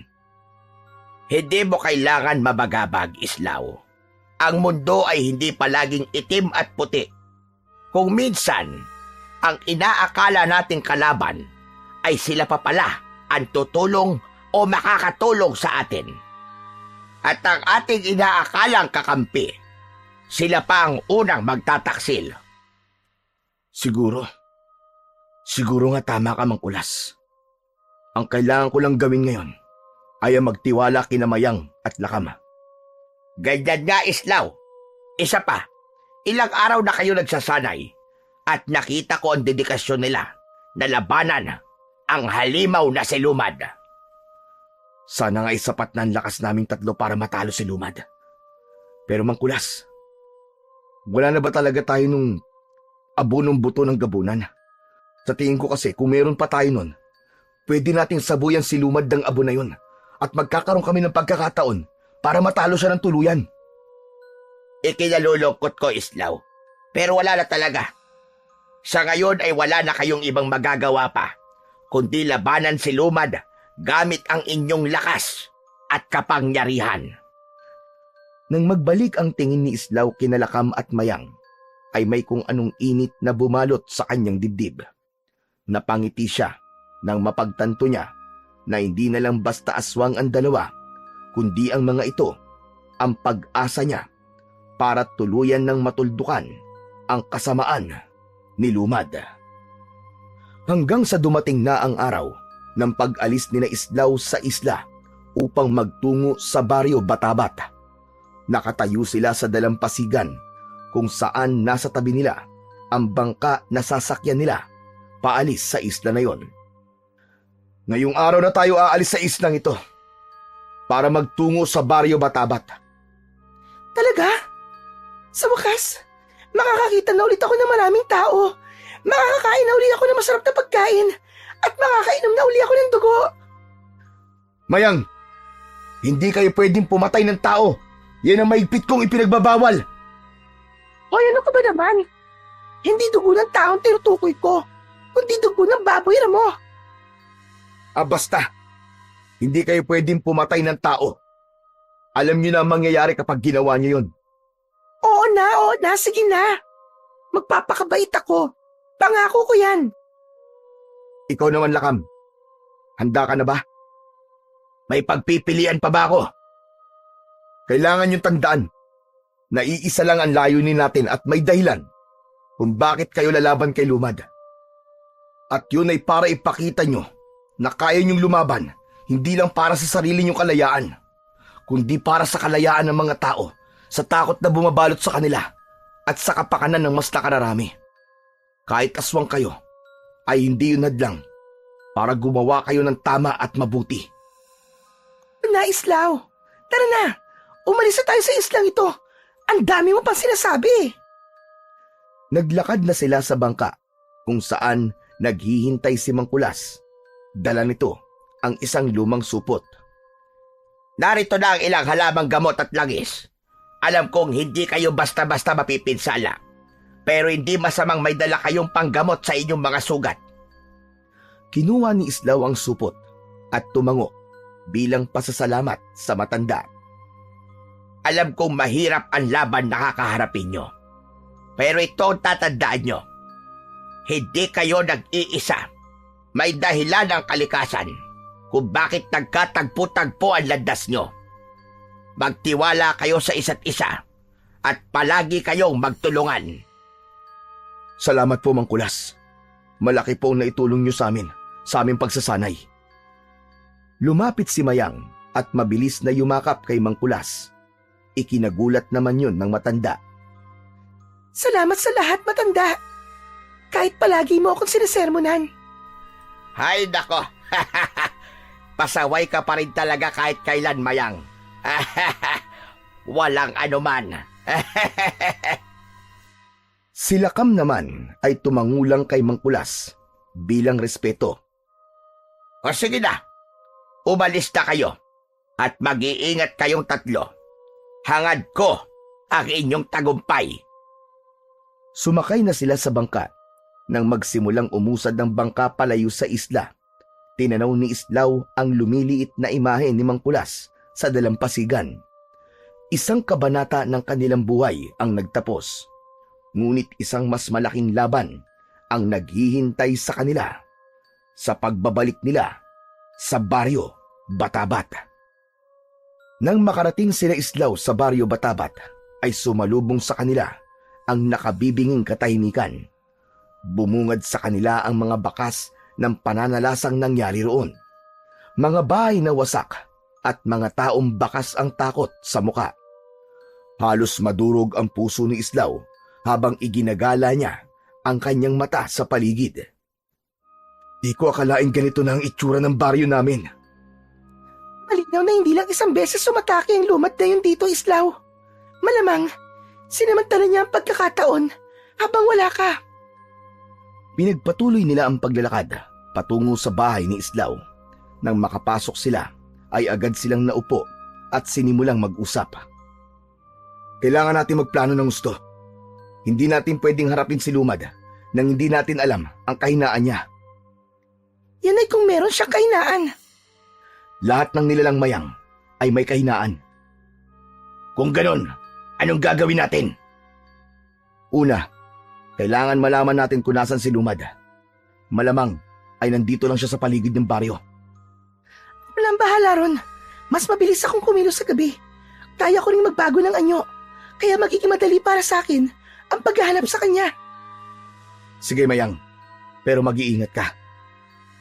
Nagpatuloy ang kanilang pag-uusap hanggang sa napansin ni Islaw ang kaliwang kamay ni Lakam na nakabalot ng isang itim at makapal na tela. Ano yan, Lakam? Bakit may nakabalot na itim na tela sa isa mong kamay? Wala ito. Binalutan ko ng tela ang isa kong kamay upang maprotektahan ito sa tuwing susuntok ako o aatake gamit ito. Nagsasabi ka ba ng totoo, Lakam? May nangyari ba sa kamay mo? Sinabi ko na nga sa'yong wala ito, Islaw. Saglit silang nagtitigan. Napansin ni Islaw ang bahagyang pag-iwas ng tingin ni Lakam. Pero hindi na siya nag-usisa pa. Isa pang pinakaayoko. Ayoko may liman sa pagitan nating tatlo. Tandaan nyo, tayong tatlo ngayon ay iisa. Ipinagpatuloy ng tatlo ang pagbuo ng plano laban kay Lumad.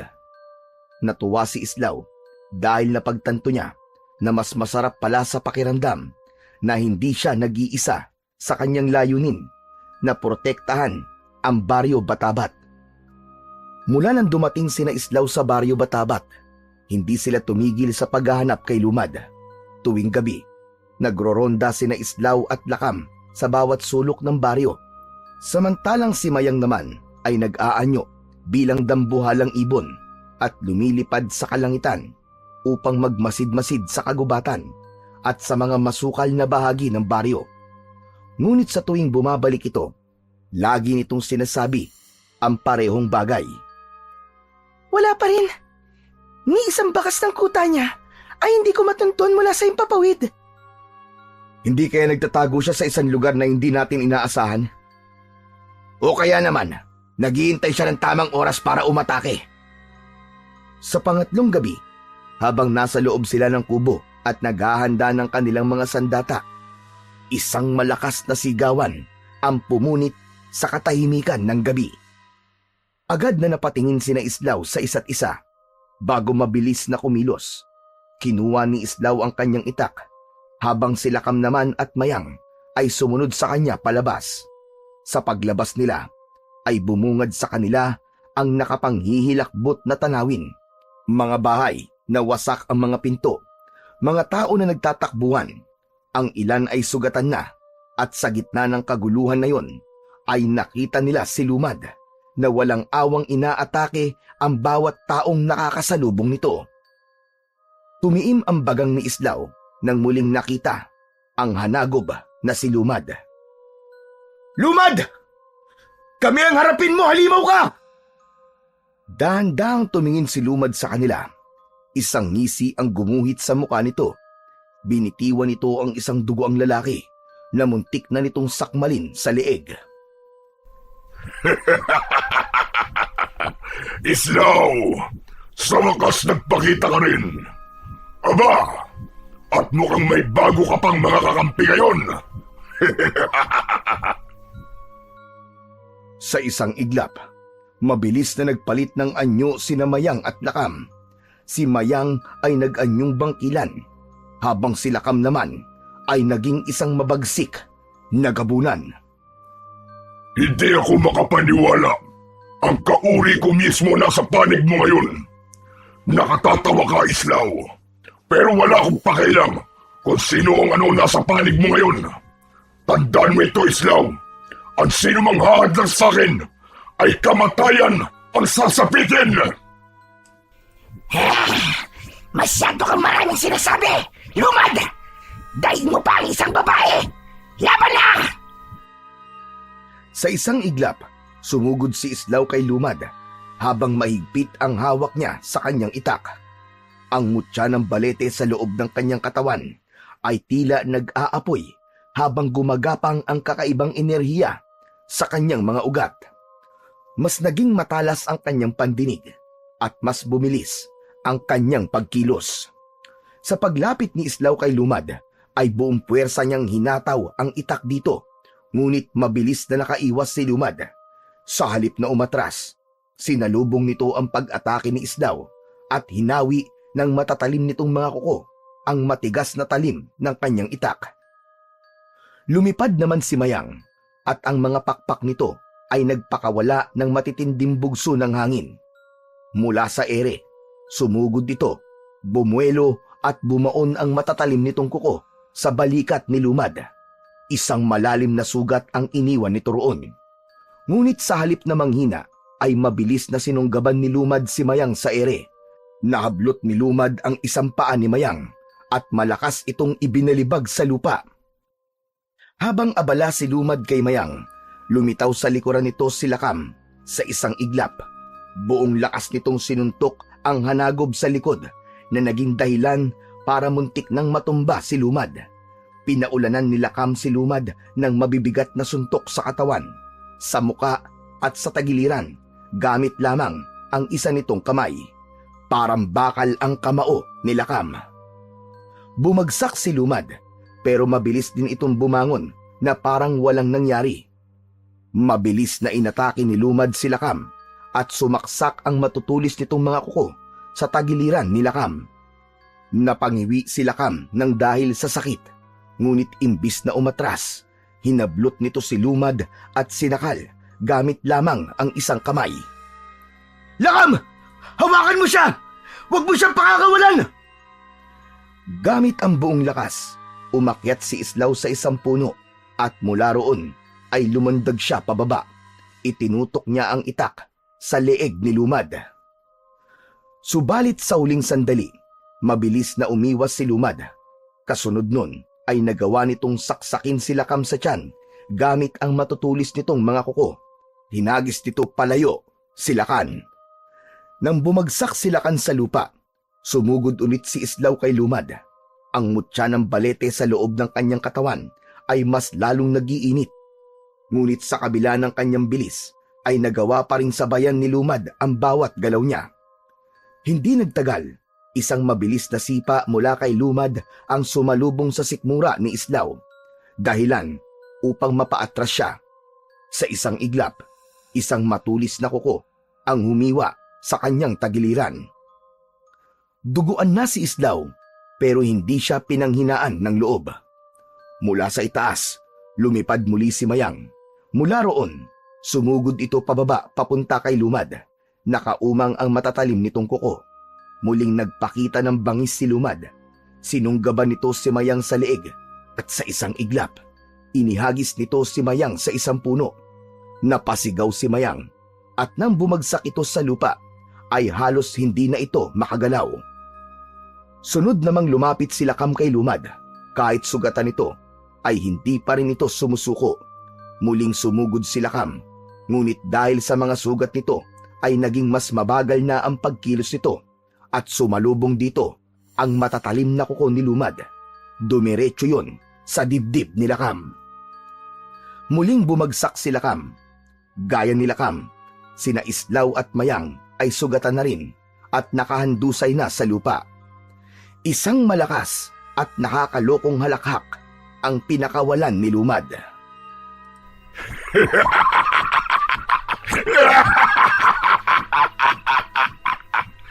Natatandaan mo ba ang sinabi ko nung muli tayong nagkaharap, Islaw? Sa susunod na pagkikita natin ay papatayin na kita. At ito na ang gabing yun, Islaw. Papatayin na kita. Tatanggalan ko na ng pag-asa ang bayan na ito na makakalaya pa sila sa mga kamay ko.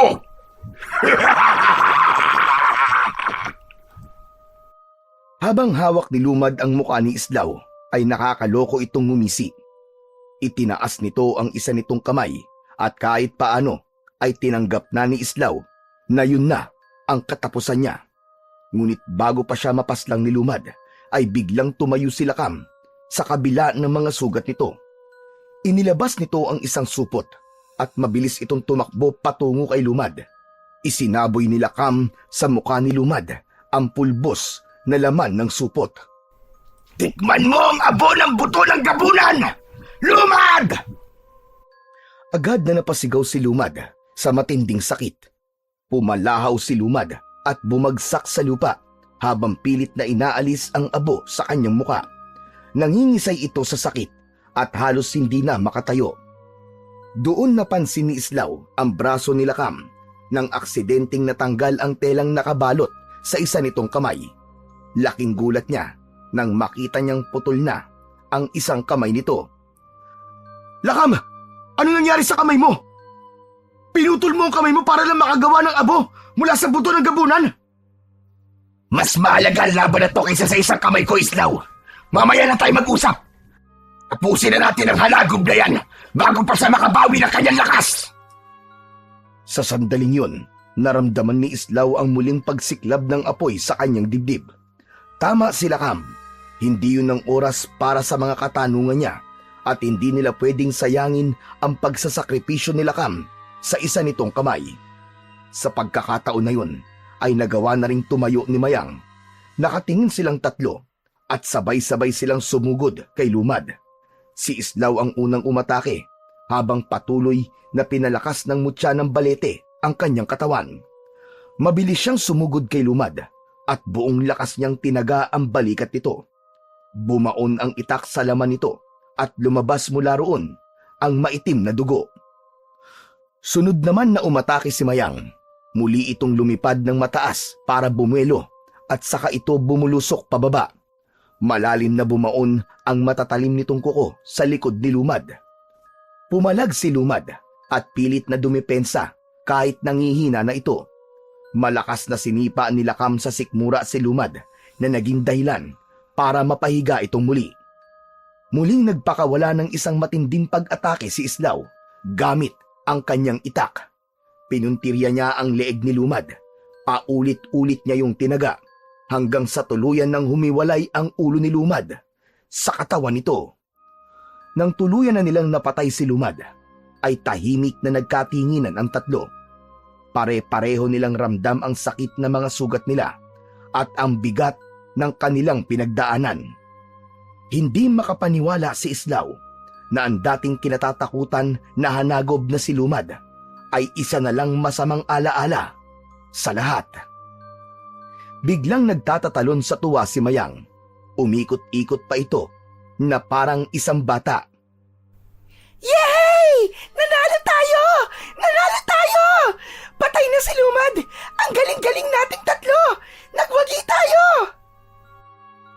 Napailing na lang si Islaw sa inasal ng bangkilan, ngunit hindi niya napigilang mapangiti.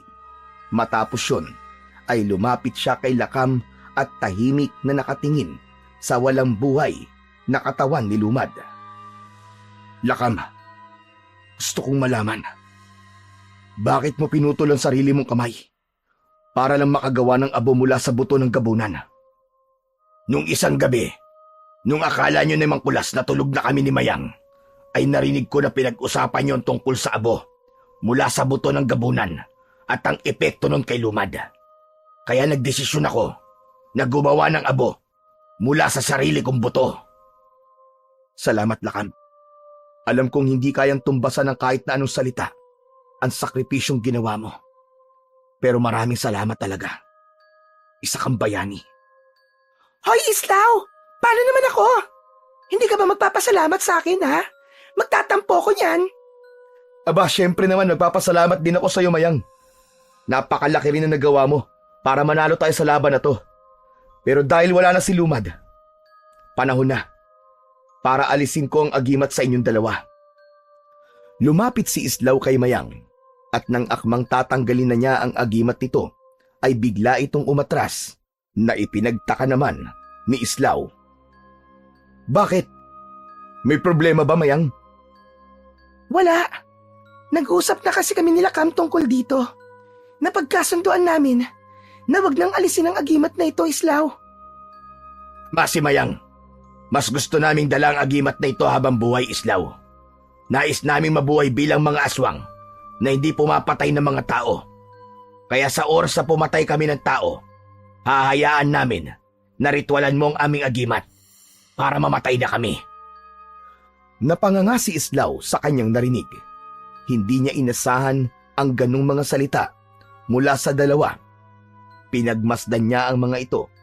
Nakita niya ang determinasyong magbago sa mga muka ng mga yun. Kung yan ang desisyon niyo, irerespeto ko yan. Ngunit simula sa araw na ito, malaya na kayo. Mayang, Lakam, maraming salamat sa tulong na ibinigay niyo. Hindi lang sa akin, kundi maging sa buong baryo Batabat. Sa huling pagkakataon, ay nagpaalam na sina Mayang at Lakam kay Islaw.